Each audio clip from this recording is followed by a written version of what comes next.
Buen día, profesor, compañeros y compañeras. Nosotros les vamos a hablar sobre la ictericia neonatal, que es la coloración amarillenta de la piel y mucosa de neonatos. Mi compañera, Bailón Gómez María Guadalupe, y su servidora Torres Raya Mariana Elizabeth. Comencemos a revisar la fisiopatología.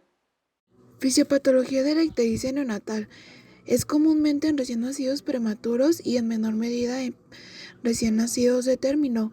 Es común en los primeros días de vida, entre el segundo y quinto día de vida del recién nacido. Esto porque esto por la inmaduración o el del hígado fetal. La maduración no está completa, por ende la bilirrubina no conjugada, sea unida a albúmina o libre, se depura en transporte placentario para ser conjugado en el hígado materno. Entonces, dentro de, al no tener nacimiento, es una reacción en conjunto de la madre y el feto. Entonces, es por varios factores. A la hora del nacimiento, la semivida de los eritrocitos fetales es más breve que la de los adultos. La semivida de los adultos varía entre el 100 a 120 días. Entonces en los fetos es en menor medida la semivida. Entonces esto es lo que produce que el aumento sea relativamente más de la bilirrubina no conjugada. Entonces, a la hora del nacimiento, la protección fetal por la bilirrubina no conjugada se pierde, ya que, como lo había comentado antes, es como una acción en conjunto de la madre y el feto. Y si no se depura con rapidez, también esto afecta. La depuración depende totalmente del hígado del neonato, de la función hepática neonatal. Entonces, también esto hace que la bilirrubina no conjugada se depure con más dificultad o en menor tiempo. Por ello sobrevienen grados variables de hiperbilirrubina e incluso en recién nacidos maduros. La bilirrubina sérica aumenta de 10 miligramos entre 100 mililitros y después suele descender con rapidez. El 1 al 2% de los recién nacidos de 35 semanas o más tuvo concentraciones máximas de 20 miligramos entre 100 mililitros y el 15% fue el de ictericia fisiológica. Este es un tipo de ictericia que es común verlos en neonatos en los primeros días. De las demás tipos de ictericia que se hay en neonatos y en prematuros, esto aumenta en mayor medida y esto es más prolongado. Pero la ictericia depende también de la región donde fue afectada y también de las causas, obviamente, y del tono de la piel del neonato. Por ejemplo, en escleróticas, que es la parte blanca de los ojos, ya se tiene ictericia de 2 a 3 miligramos entre decilitro. En el rostro de 4 a 5, los pies de 20 y en el ombligo de 15. O sea que no precisamente tiene que ser a fuerzas de 10 miligramos para que ya el neonato tenga ictericia. Porque, como lo dije, depende de la región y depende de la coloración de la piel de cada neonato. Esto puede ser la ictericia inofensiva o perjudicial, dependiendo de la región, causa y el aumento que se tiene. También del aumento, si esto es de bajo riesgo a alto riesgo, depende aparte de la cantidad que hay de bilirrubina, también depende de las horas que lleva ya viviendo el neonato. La preocupación de la ictericia es dependiendo de la edad, el grado de prematurez y el estado de salud. Cuando la bilirrubina sobrepasa la capacidad de transporte, atraviesa la barrera placentaria, provocando una neurotoxicidad. Esto es una consecuencia principal ya peligrosa en neonatos y es porque las concentraciones séricas de bilirrubina son excesivas. Entonces, esto puede causar encefalopatía aguda que se presenta en los primeros días de vida, causando parálisis cerebral, déficit sensoriomotores. Por lo general, la cognición nos afecta o puede ser una patología neuronal más grave, que esto es ya crónico, que se llama Kinecterus. Es raro en la actualidad, casi siempre puede ser preventivo, y esto es lesiones cefálicas causadas por depósito de bilirrubina no conjugada en ganglios basales y núcleos del tronco encefálico. Ahora vamos a pasar a los datos significativos. Dentro de estos tenemos la prematurez. Obviamente, como lo habíamos mencionado, esto lo hace más perjudicial y está dentro de lo que se toma en cuenta para que la ictericia sea más peligroso, y ya que se aumenta en mayor proporción, también hace que la ictericia sea más prolongada. Otra es la pigmentación amarilla en la piel y mucosa. Como sabemos, esto es a simple vista, o sea, detecta la ictericia por estas anomalías visibles. También que aparecen los primeros días del nacimiento, que la bilirrubina es más de 10 miligramos en decilitro, pero como fue mencionado, esto es por lo general el aumento de 10 a más, pero también depende de varios factores, como se mencionaron en la fisiopatología. Tenemos que también hay llanto agudo del neonato, no hay aumento de peso y déficit de cantidad alimenticia. Este es un gran factor para la causa de la ictericia, la déficit de cantidad alimenticia, ya que tiene bajos niveles de carbohidratos, y esto también es perjudicial y también depende del amamantamiento por parte de la madre.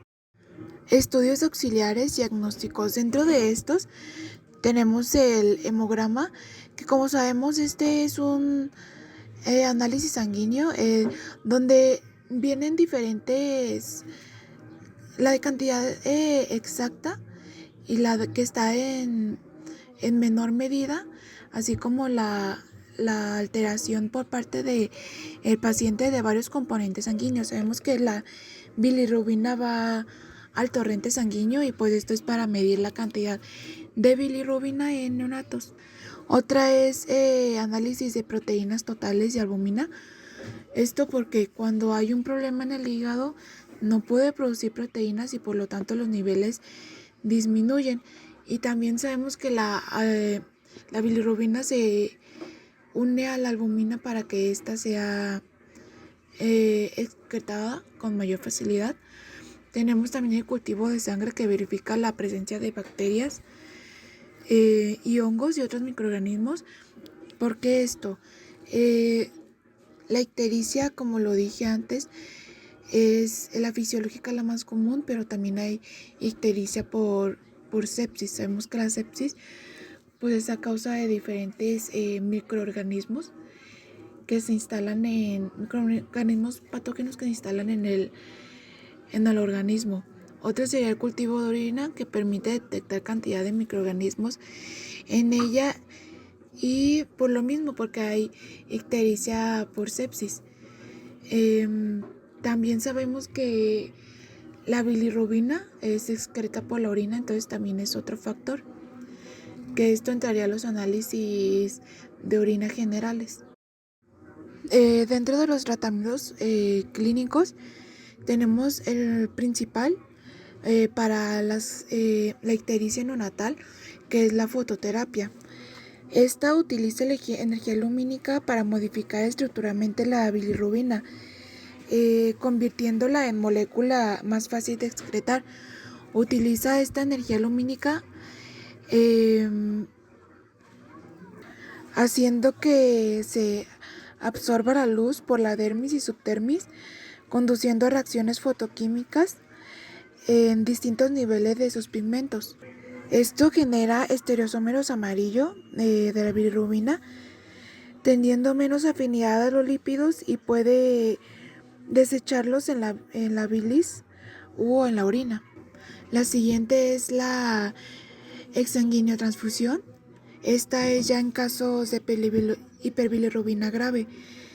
En casos de hemólisis inmunitaria, pero ¿qué es la hemólisis? Entonces, esta es la desintegración de los eritrocitos que carecen de núcleo y orgánulos y no pueden repararse. Entonces se utiliza también en estos casos. ¿Cómo se hace? Se extrae pequeños volúmenes de sangre y se reemplaza a través de un catéter en la vena umbilical y se sustituye por eritrocitos de un donante, eliminando la bilirrubina de la sangre antes de que pase al espacio extravascular. Otro tratamiento es un poco menos usado, menos común, que es la administración de inmunoglobulina intravenosa. ¿Esto cómo se hace? La inmunoglobulina compite por un sitio de unión en anticuerpos circulantes y esta no permite que se lleve a cabo el proceso de desintegración de los eritrocitos. Como lo habíamos visto en un caso de estos es por la hemólisis, que hay una destrucción de eritrocitos o falta de núcleo. Ahora vamos a revisar los diagnósticos NANDA. El primero es hiperbilirrubinemia neonatal. Este principalmente se va a relacionar por un patrón de alimentación deficiente, propiamente asociado que el bebé pues disminuya la alimentación o alguna causa asociada que ahorita la vamos a ver en el tercer diagnóstico. De igual forma se va a manifestar por una bilirrubina de más de 10 miligramos por decilitro, que es un dato significativo en esta patología. El segundo diagnóstico, que es hipotermia. En la ictericia como tal en los neonatos, debido a las propias patologías existentes asociadas, como prematurez, aumento de bilirrubina y alteración en constancias vitales, existe la presencia de hipotermia asociada como tal a otra patología que el neonato llegase a tener o a desarrollar. Y por último, el tercer diagnóstico, que es el riesgo de hiperbilirrubemia neonatal, se va a relacionar con una nutrición inadecuada, prematurez o aumento de bilirrubina, y se pueden crear en algunos pacientes unas afectaciones a nivel sérico en los ácidos biliares primarios, al igual que generar algún tipo de daño hepático. Una reducción de la concentración intraluminal en estos mismos ácidos biliares va a causar, además de una mala absorción de lípidos y vitaminas, una desnutrición y pues síntomas secundarios. Ahora vamos con los indicadores NOC, o como se conoce usualmente, como nuestros objetivos de las intervenciones que hemos propuesto anteriormente. Principalmente la coloración cutánea. Como sabemos, esta patología se caracteriza por el aumento de bilirrubina, que esto de cierta forma está asociado a que se produzca la ictericia, como ya hemos revisado en la patología. Entonces se busca que mediante técnicas y escalas se lleven a cabo pues una mejora de estas, que ya después las vamos a ver en la NIC. También se asocia el tono muscular, el aumento de peso, ya que como vimos anteriormente, también por algunas patologías asociadas o inclusive por lo que revisamos referente a los niveles séricos, como se afectan, y los ácidos biliares primarios, que realizan daño hepático en la reducción de la concentración intraluminal, se realiza una mala absorción de lípidos y vitaminas, pues básicamente causando la desnutrición. Entonces nuestro objetivo aquí sería que aumente el neonato de peso. Al igual la termorregulación, como ya vimos, se puede llegar a causar una hipotermia. Y también pues un indicador asociado que va de la mano con el primero o segundo son los cambios de coloración cutánea, también como nuestro objetivo para esta patología. Ahora vamos a revisar las actividades o las NIC, las intervenciones que vamos a realizar. Va a ser la monitorización de ingresos y pérdidas. Esto es sumamente importante debido a que nos va a ayudar a tener un balance y asimismo actuar y prevenir sobre una posible deshidratación como tal. Después, aconsejar a los progenitores a la realización de cuidados especiales al lactante. Sabemos que a los neonatos se les deben de realizar ciertas actividades que está asociada a nuestra actividad número 3, que es la de explicar a los familiares la utilización de calor o frío, según sea el caso, la razón de por qué se está realizando el tratamiento y la manera en la cual puede afectar en los síntomas. Por ejemplo, en la ictericia como tal, sabemos que lo más usual es darle baños de calor en casa. Entonces hay que explicarle que esto es para bajarle el nivel de bilirrubina y cómo se deben de realizar estos baños de calor. También se va a proporcionar guiado anticipado acerca de los cambios del desarrollo durante los primeros años de vida y que el paciente, en este caso mejor dicho el familiar, esté pues al pendiente de todos los cambios, aunque sean mínimos, que lleguen a ser asociados a la ictericia que sufrió el neonato en los primeros días de nacimiento como tal y conforme vaya avanzando en su edad. Número 5. Identificar las causas posibles de los cambios de los signos vitales. Esto se va a asociar al aumento, no sé, de bilirrubina, a la desnutrición que se puede llegar a causar, hipotermia, entre algunas otras. De nuevo se van a monitorizar los ingresos y pérdidas como tal, según el avance que el paciente, que el neonato lleve en determinado tiempo. Es muy importante decir al encargado que lleve un control de todo, aunque sea lo mínimo que llegase a pasar, que a se le vuelva así muy cotidiano, porque esto puede prevenir pues algún riesgo asociado a alguna patología, como pues ya lo hemos mencionado anteriormente. Y por último, dar al lactante alimentos que sean adecuados al nivel del desarrollo. Esto pues ya es para aumentar como tal el estado alimenticio e ir reduciendo la desnutrición que pudiese llegar a causar. Y por último, estas son nuestras bibliografías y gracias por su atención.